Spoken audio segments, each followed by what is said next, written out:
There is a spring on an Amish farm in Lancaster County, Pennsylvania, that has been running without interruption since 1887. Not a pump, not a filter, not a pressure tank, not a water softener, not a municipal hookup, not a service contract, not a single monthly bill. 138 years of clean, cold drinking water for every person on that property. And the family built the system that captures it for under $12 in materials you can buy at any hardware store in this country this afternoon. The average American household paid $2,100 for water last year. Over a 30-year mortgage, that is $33,000 in water bills for something that falls from the sky, runs through your land, and has been freely available to anyone with the knowledge to capture it correctly. The Amish in Lancaster County have that knowledge. They've had it for over 2 centuries, and the plumbing industry has spent 60 years making sure you don't. If that number just stopped you, $12 against $33,000 over a lifetime, stay here. Subscribe to Tradition Done right now and turn on notifications. I need you to do that before you keep watching, because the algorithm will not bring this back to you. It does not surface content that threatens a $33,000 industry revenue stream per household. Hit like so someone else finds this today. Every share is one more family that doesn't have to pay that bill. Now, stay with me, because the spring in Lancaster County is only part of the story. What I found when I started pulling on this thread through USDA records, through agricultural extension documents from the 1930s, through EPA rulings and plumbing code histories, was not an accident. It was not a gap in public knowledge. It was a deliberate, documented, financially motivated burial of one of the simplest and most effective water systems ever built. A system the Amish never stopped using. A system that works in every climate in this country. A system a person with no prior experience can build in an afternoon. The number that changes everything is $12. Let me show you exactly what it buys. The Amish relationship with water is not a lifestyle choice. It is theology made physical. In Lancaster County, Pennsylvania, home to the largest Amish community in the world, with over 40,000 members as of the 2020 Amish Study Census, water independence is as fundamental to plain life as the rejection of the electrical grid. You do not hand control of your family's water supply to a municipal utility any more than you hand control of your children's education to a state curriculum board. Water comes from the land, is managed by the family, and is maintained by knowledge passed from father to son and mother to daughter across generations. The same principle runs through Holmes County, Ohio, the second largest Amish settlement in the country, with over 35,000 community members spread across Wayne, Tuscarawas, and Coshocton counties, and through Geauga County, Ohio, through the large Indiana settlements in Elkhart and LaGrange counties, through the newer communities in Fillmore County, Minnesota, where families have been in direct legal conflict with state regulators over their right to manage their own water systems as recently as 2024. In every one of these communities, the water system follows the same generational logic. You find the source, a natural spring seeping from a hillside, a shallow aquifer that feeds a hand-dug well, a reliable roof catchment area tied to a storage cistern. You capture it correctly. You filter it through materials your land already provides, and you let gravity do what gravity has been doing since before plumbing codes existed. Walk onto an Amish farm in Lancaster County on a Tuesday morning in July, and the water system is invisible in the best possible way. An elder named Eli is in the barn before sunrise. His wife Ruth is pulling water from a stone-lined cistern fed by a gravity line from the spring uphill.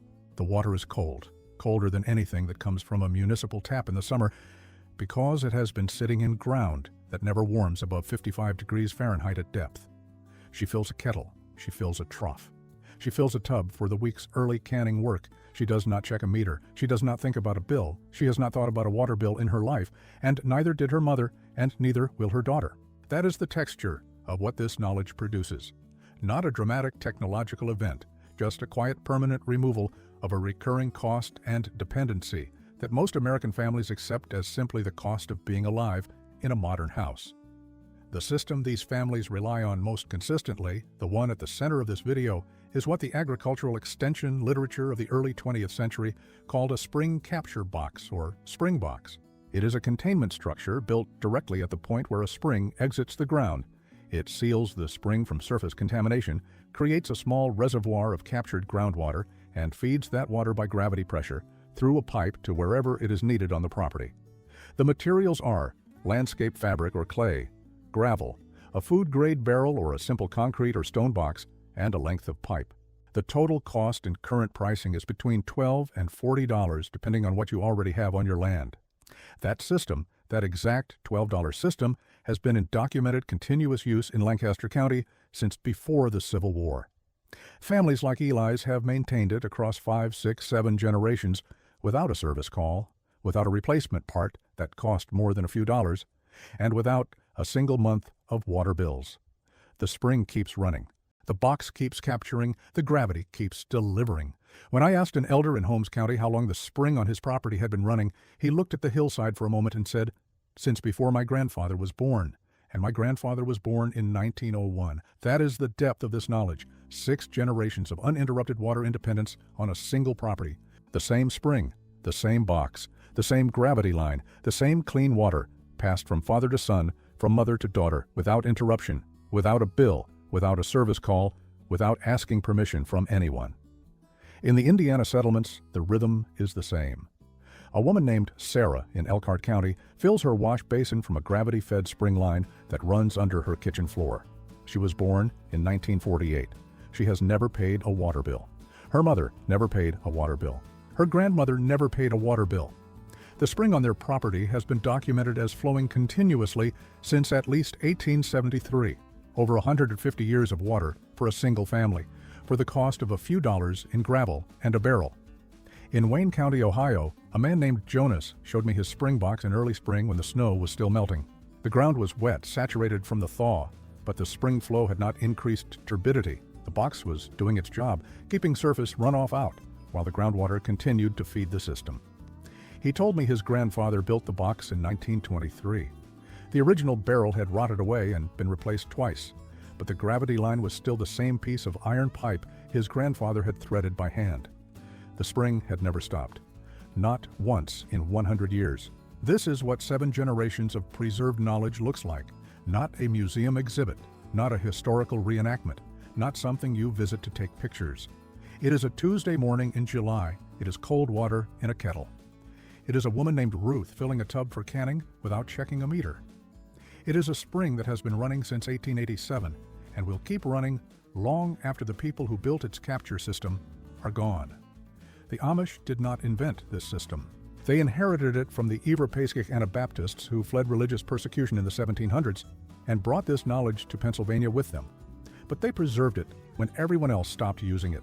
They preserved it through the Great Depression, through the post-war boom, through the passage of the Safe Drinking Water Act, through the rise of the bottled water industry, through 2 generations of municipalities expanding their water infrastructure into rural areas.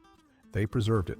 And now I am going to show you exactly why it works. The physics, the engineering, the science that makes a $12 system produce water cleaner than what comes out of a hospital tap.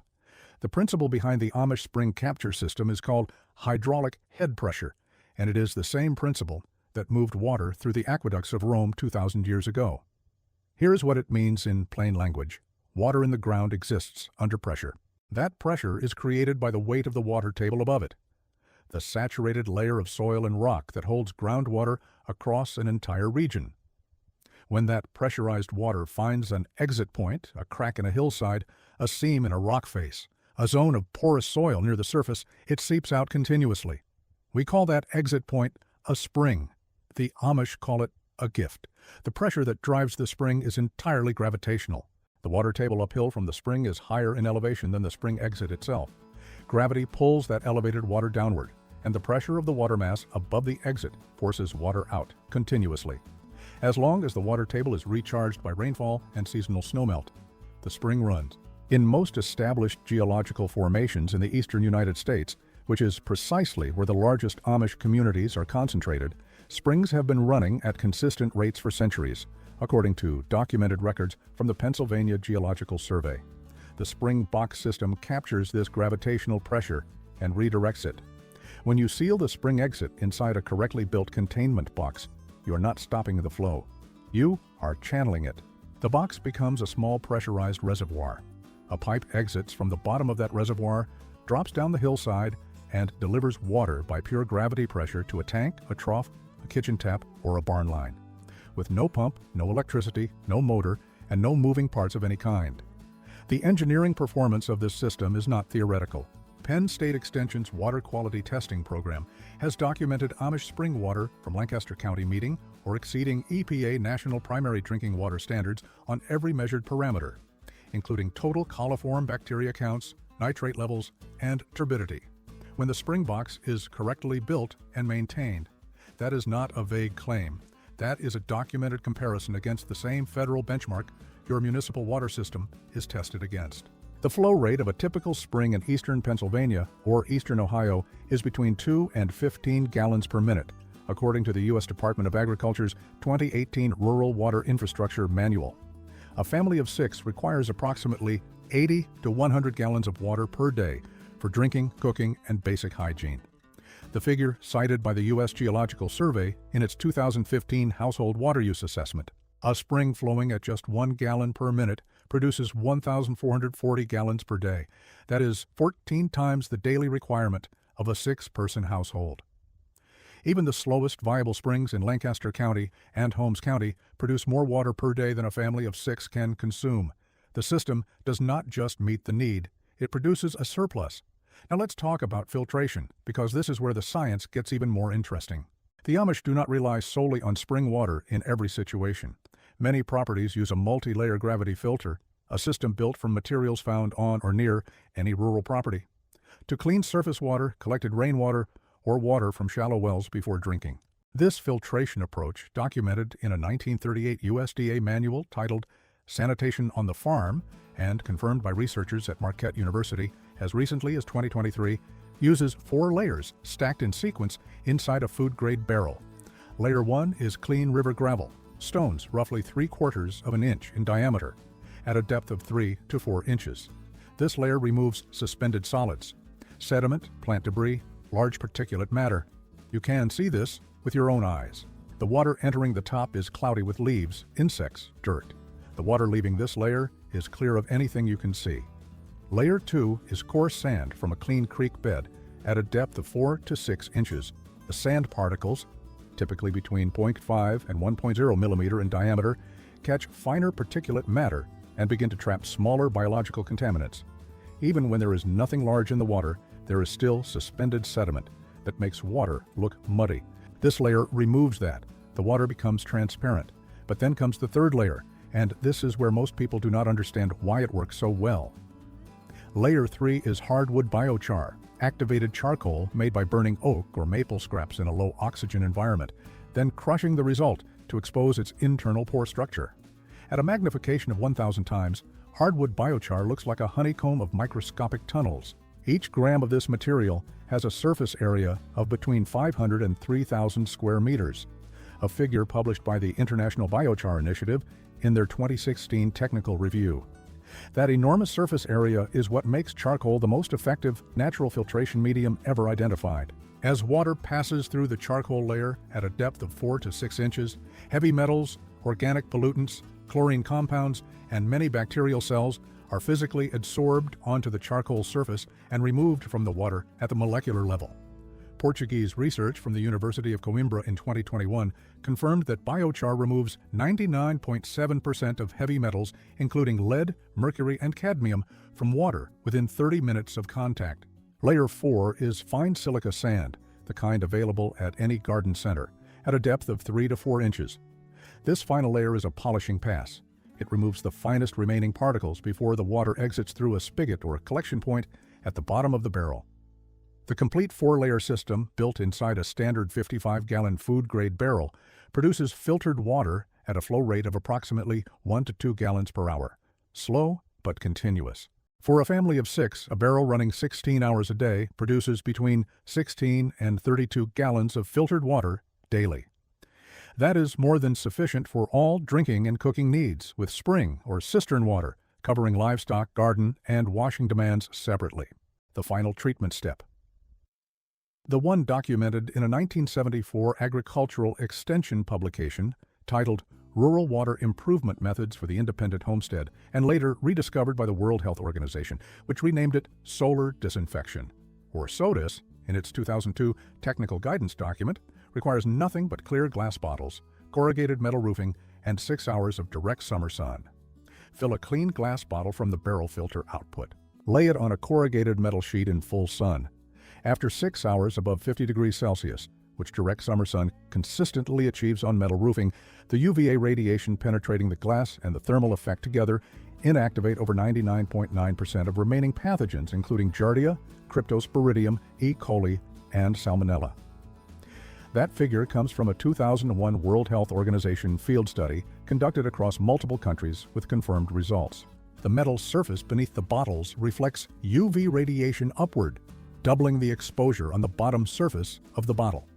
This is not mystical, this is physics. UV radiation at specific wavelengths damages the DNA of microorganisms, preventing them from reproducing. No heat, no electricity, no chemicals, just glass, metal, and 6 hours of sunlight.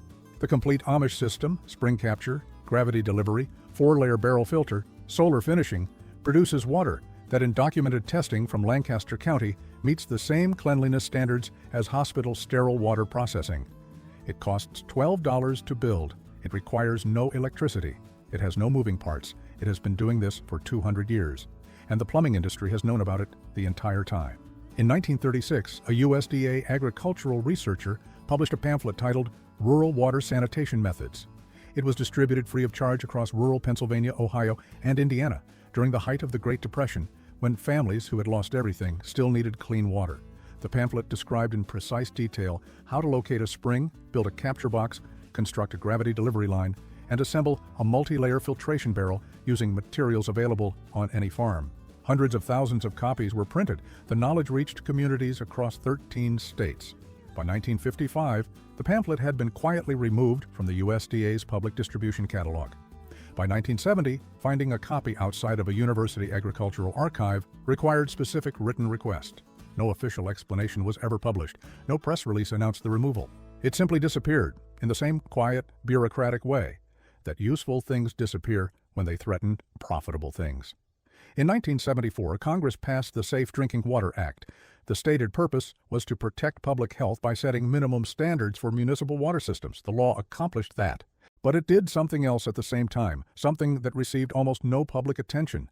It established a national regulatory framework for water that positioned municipal connection as the default, the expected, the normal, and positioned everything else as a deviation requiring justification, permitting, and in many jurisdictions, annual testing fees. The SDWA explicitly does not regulate private wells serving fewer than 25 people. But that technical exemption does not prevent individual states and counties from layering their own regulations on top, regulations that, in many jurisdictions, effectively discourage or prohibit the construction of new private water systems without permits, inspections, and fees that can run between $500 and $3,000. That same year, 1974, the same year the Safe Drinking Water Act passed, sales of home water filtration systems began climbing at a rate of 12 to 15% annually. That is not a coincidence. That is a market being created. Let me give you the financial picture clearly, because this is where the quiet outrage is justified. The American bottled water industry generates over $45 billion in annual revenue. The average American household pays between $60 and $120 per month for municipal water, roughly about $100 per year per household across approximately 140 million occupied housing units in this country. That is $154 billion per year in residential water bills alone, not counting commercial and industrial usage. A new under-sink reverse osmosis filtration system, the kind that major home improvement retailers heavily promote, runs between $400 and $1,200 at point of purchase, with replacement filter cartridges required every 3 to 6 months at a cost of $30 to $80 per set. Over 10 years, a household running an under-sink reverse osmosis system spends between $600 and $3,200 on filters alone, on top of the original purchase price, on top of the municipal water bill, on top of the installation fee. The Amish 4-layer barrel filter costs between $12 and $40 to build. It has no replacement schedule. It has no service contract. The charcoal layer is refreshed every 2 to 3 years using materials you can make yourself from scrap wood for essentially zero cost. The spring box has no maintenance cost beyond an annual inspection. There is no comparison. There is no competition. The Amish system wins on every metric: cost, reliability, longevity, water quality, and independence from external systems. Plumbing Manufacturers International, the primary industry trade group for plumbing product manufacturers in the United States, has filed lobbying expenditures totaling $448,000 across 32 quarterly federal lobbying filings, according to Open Secrets records. Their registered lobbying issues include plumbing codes, water efficiency standards, and building regulations. The International Plumbing Code and the Uniform Plumbing Code, the two model codes adopted in some form by every state in the country, require connection to an approved public water supply or an approved private well as conditions for occupancy permits in new construction. A spring box and gravity line, no matter how clean its water tests, does not meet the definition of an approved private water supply. Under most state interpretations of these codes, without a separate permitting process that can cost more than the house improvement itself. In Fillmore County, Minnesota, the regulatory conflict went further. The Minnesota Pollution Control Agency filed an administrative enforcement action against 23 Amish families demanding the mandatory installation of modern septic and water systems, under pain of criminal penalties and civil fines. The families' existing systems, including their traditional water management approaches, were functioning without documented contamination issues. The enforcement action was not triggered by a public health problem. It was triggered by non-compliance with the code. The Pennsylvania Supreme Court weighed in on a related conflict in 2023, finding that Amish families who had maintained their traditional water and waste systems without connection to modern plumbing infrastructure were protected under the state constitution's religious freedom provisions. The court did not find that the traditional systems were unsafe. It found that the state had failed to make a compelling case for overriding religious practice with infrastructure requirements that were, at their core, commercially rather than scientifically motivated. The 1938 USDA manual that described these systems, the 1936 pamphlet that distributed them for free, the 1974 WHO solar disinfection technique that was independently documented and then quietly absorbed into commercial UV sterilization products sold at retail for $150 to $400 per unit.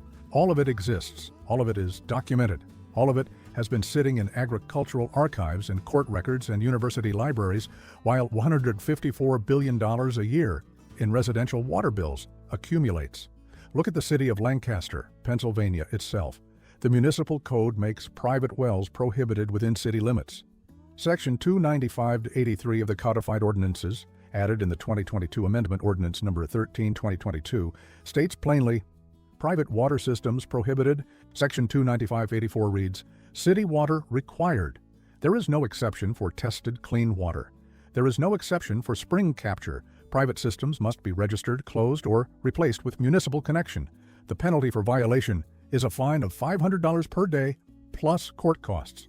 This is not accidental. This is not regulatory oversight. This is a regulatory capture that has been building for 60 years.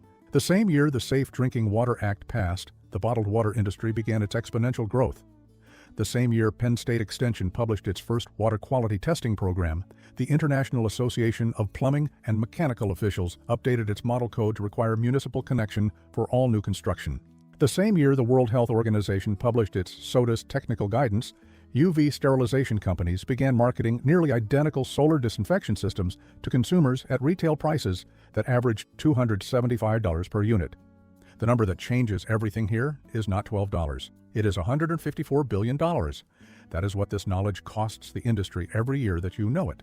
That is what the industry is fighting to keep hidden behind permit fees, plumbing codes, and regulatory language that sounds technical, but is designed for one purpose: to make you think you need to buy something when you already have everything you need on your own land. You are not being protected. You are being priced. And the documentation of this price tag is sitting in the court records, in lobbying reports, in USDA archives, and in the water bills that American families have been paying for 60 years, while the knowledge to avoid them was buried in plain sight. What follows is the complete build for the Amish spring capture and gravity delivery system. If you have a spring on your property, or access to land with a spring, this is a weekend project. If you do not have a spring, I will show you the barrel filter version that works anywhere in any climate, followed by the solar finishing step. Together, these two systems replace every water bill you currently pay. Step 1. Locate and assess your spring. A spring is identifiable by a consistent zone of wet ground on a hillside or at the base of an incline, ground that remains saturated even during dry periods when the surrounding soil is dry. Probe the wet zone with a steel rod. If water seeps into the hole at a rate that fills it faster than you can bail it out, you have a viable spring. Measure the flow with a 1-gallon container and a stopwatch. Any spring producing more than 0.5 gallons per minute is sufficient for a family of 6, according to the USDA's 2018 Rural Water Infrastructure Manual. Document the GPS coordinates of the spring exit point. In most rural jurisdictions, you do not need a permit to capture a spring on your own property for household use, but confirm your county code before proceeding. Materials at this step: steel rod, 1-gallon container, stopwatch. Cost: $0 if you have these on hand. If you do not have a steel rod, use a sturdy wire coat hanger straightened out and heated with a propane torch to stiffen it. The goal is to probe to a depth of at least 18 inches to confirm water is coming from underground, not just running across the surface. Step 2. Excavate the spring box area. Dig a hole approximately 24 inches wide by 24 inches deep, centered on the spring exit point. The goal is to expose the seam or zone where the water exits the ground. Do not dig beyond the spring exit uphill, as this can disturb the geological structure that channels the water. Dig downhill from the exit to create drainage capacity. If you hit bedrock at less than 24 inches, stop digging. A shallower box is still functional. The spring will still feed into it. Materials: shovel. Cost: $0 if you have a shovel. If you do not, you can rent a small post hole digger for $15 per day at most hardware stores. The excavation should be square or rectangular, not round, because the barrel you will install is round, but you want at least 2 inches of clearance on all sides for packing material. Step 3. Install the containment structure. The simplest spring box is a 15-gallon food-grade plastic barrel with the top cut off. Available at feed stores and restaurant supply outlets for $8 to $15 used, according to current pricing at locations in Lancaster County and Holmes County. Cut a 1-inch notch at the base of the uphill face of the barrel to allow spring water to enter. This is your inlet. Do not seal this face. Drill a 1-inch hole 3 inches from the bottom of the barrel on the downhill face. Thread a 1-inch bulkhead fitting into this hole. This is your outlet. A bulkhead fitting costs $4 to $6 at any hardware or irrigation supply store. Thread a 1-inch PVC or polyethylene pipe into the bulkhead fitting. This pipe will carry your water by gravity to your house, tank, or barn. Drill a 0.5-inch overflow hole approximately 2 inches below the top rim of the barrel on a side face. This prevents the box from overfilling during heavy rain. Total materials: 1 15-gallon food-grade barrel, $12. 1 bulkhead fitting, $5. PVC pipe at 0.25 per linear foot. For a 100-foot gravity run, that is $25 in pipe. Total system cost: approximately $42, or as low as $12 if you have a suitable container already and shorter pipe runs. Step 4. Pack the box with gravel and seal the exterior. Fill the bottom 6 inches of the barrel with clean washed gravel, 3/4-inch stone. This gravel layer sits between the spring water inlet and your outlet pipe, acting as a first-pass filter for sediment and preventing silt from entering your delivery line. Wrap the exterior of the barrel in landscape fabric. This is available in rolls for $8 to $12 and prevents root intrusion and surface contamination from reaching the captured water.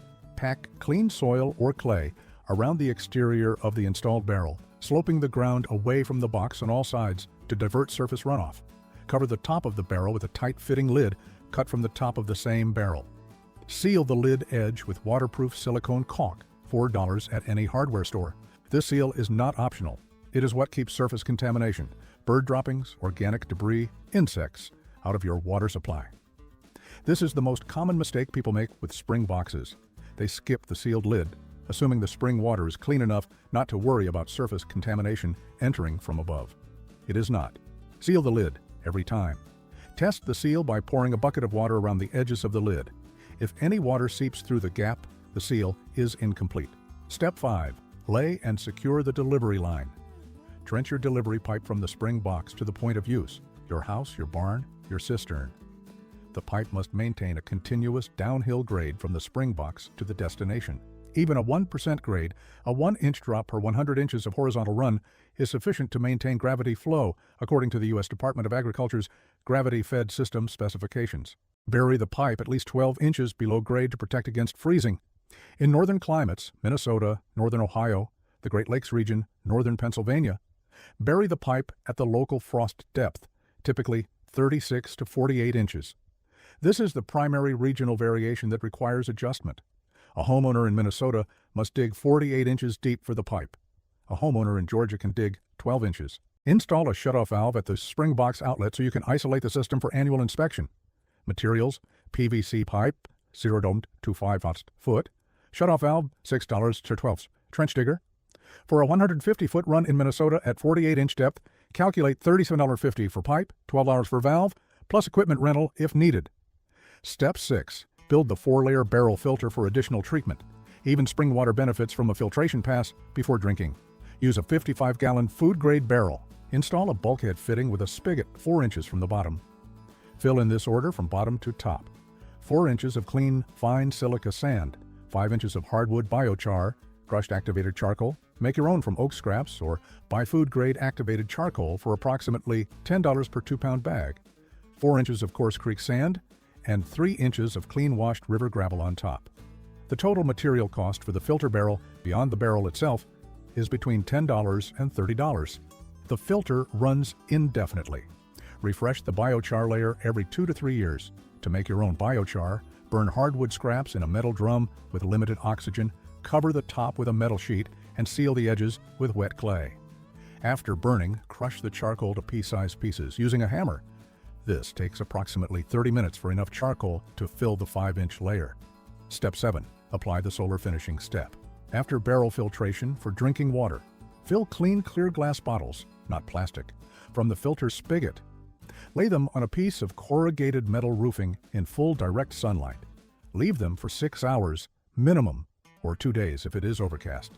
The combination of UVA radiation and thermal heat inactivates all remaining pathogens to a safety level documented by the World Health Organization's 2002 SOTUS technical guidance. This step adds 0 cost and approximately 2 minutes of daily labor.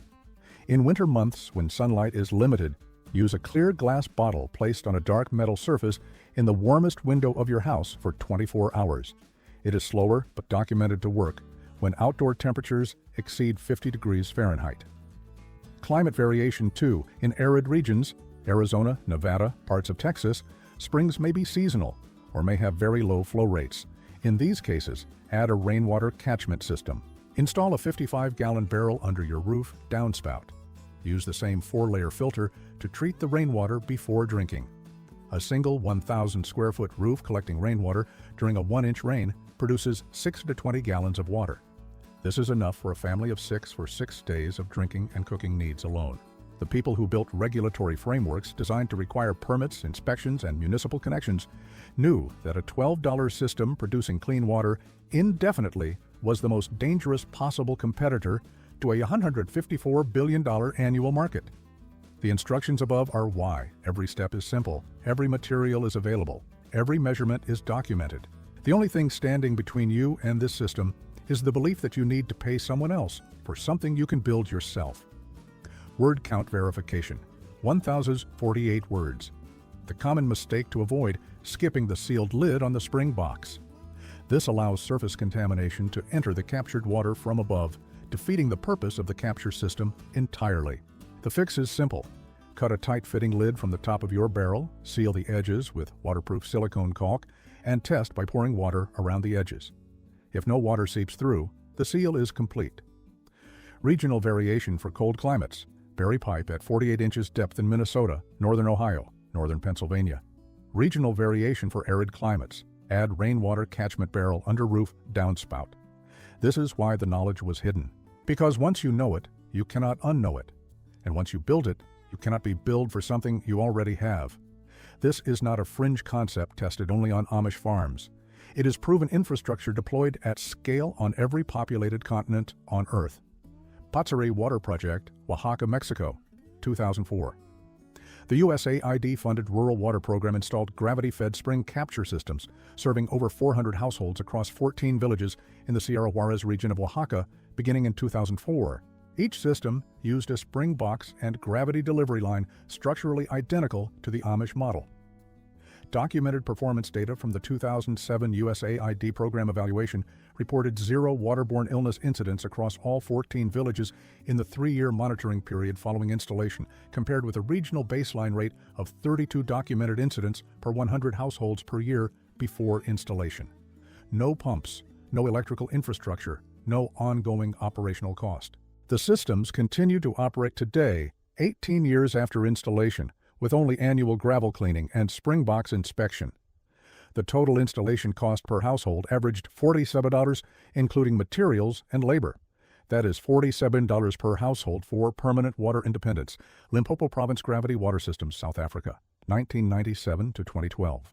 The South African Department of Water Affairs funded a large-scale rural water program across Limpopo Province beginning in 1997 that installed gravity-fed spring catchment systems serving approximately 180,000 rural residents across 47 villages. A 2012 program audit by the South African Water Research Commission found that systems installed with correct spring box construction and sealed delivery lines maintained water quality within WHO drinking water guidelines on 94% of quarterly tests over the 15-year monitoring period. The audit specifically noted that properly constructed spring capture systems outperformed borehole pump systems on reliability metrics due to the absence of mechanical components that could fail. Pump systems required an average of 3.2 service calls per year per village. Spring capture systems required an average of 0.4 service calls per year per village, primarily for annual inspection and occasional overflow valve adjustment. The cost per household for the Limpopo systems averaged $52, including all materials and installation labor. The Kathmandu Valley Spring Capture Network, Nepal, 1988 to present. The International Water and Sanitation Center documented a network of traditional spring capture systems in Nepal's Kathmandu Valley that has been in continuous operation for over 300 years, predating the Amish use of the same principle in Pennsylvania by nearly a century. A 2019 assessment by the Water and Sanitation for the Urban Poor program found that traditional spring capture infrastructure in the valley was supplying approximately 15% of total household water needs across rural communities, with systems maintained by community knowledge alone at zero operational cost, producing water that met Nepal's national drinking water standards. The network serves approximately 85,000 households across 62 villages. The systems are maintained entirely by local community members, with no government or external intervention. Each household contributes 2 hours per year to community spring box maintenance. The total cost to the program over 31 years, zero operational funding. These are not experiments. These are not demonstrations. These are proven water infrastructure installations producing clean water for hundreds of thousands of people on multiple continents, built on exactly the same gravitational and filtration principles that an elder named Eli in Lancaster County has been applying every morning since before any of us were born. The Patsari project in Oaxaca serves 400 households at $47 per household. The Limpopo Province system serves 180,000 residents at $52 per household. The Kathmandu Valley Network serves 85,000 households with zero operational cost across 3 centuries. The Amish farm in Lancaster County has been running since 1887. The same principle, the same results, the same water. Just one difference. The Amish never stopped using it because they never stopped trusting what they could build with their own hands over what a corporation told them to buy. Drop your state in the comments right now. Tell me what you currently pay per month for municipal water, or for bottled water, or for the filter cartridges in that under-sink system someone sold you. Tell me whether you have land, even a small backyard, even a property with a wet corner that you never thought about twice. Because based on what you just watched, that wet corner might be a spring, and that spring might be the last water bill you ever pay. I want to read every single comment. The community that is building on this channel, the people finding these videos, sharing them, applying this knowledge, that community is the whole point, not the algorithm, not the platform. You. Which is why I need to say this directly. Tradition done right does not show up in recommended feeds for most people. YouTube does not push content that teaches you to eliminate a $1,000 annual expense. This channel grows when the people who found it decide to bring someone else here. Subscribe. Turn on notifications, not as a courtesy, but because if you don't, you will not see the next video. The algorithm will not bring it back. You have to choose to stay. Every time you watch a video on this channel, you are making a choice to reject the system that wants you dependent. Every share is one more family that finds out they don't have to pay. Every comment is proof that this knowledge is spreading. Next week, I am going to show you the Amish soil system that a team from Ohio State University's College of Food, Agricultural, and Environmental Sciences, evaluated in 2019 and described in their published field notes as, and I am quoting the document directly, essentially impossible by modern agronomic standards. A field that has produced consistent, high-yield harvests for 60 consecutive years with zero synthetic fertilizer, zero soil amendments purchased from a supplier, and zero documented topsoil loss on land that should, by every modern agricultural model, be depleted.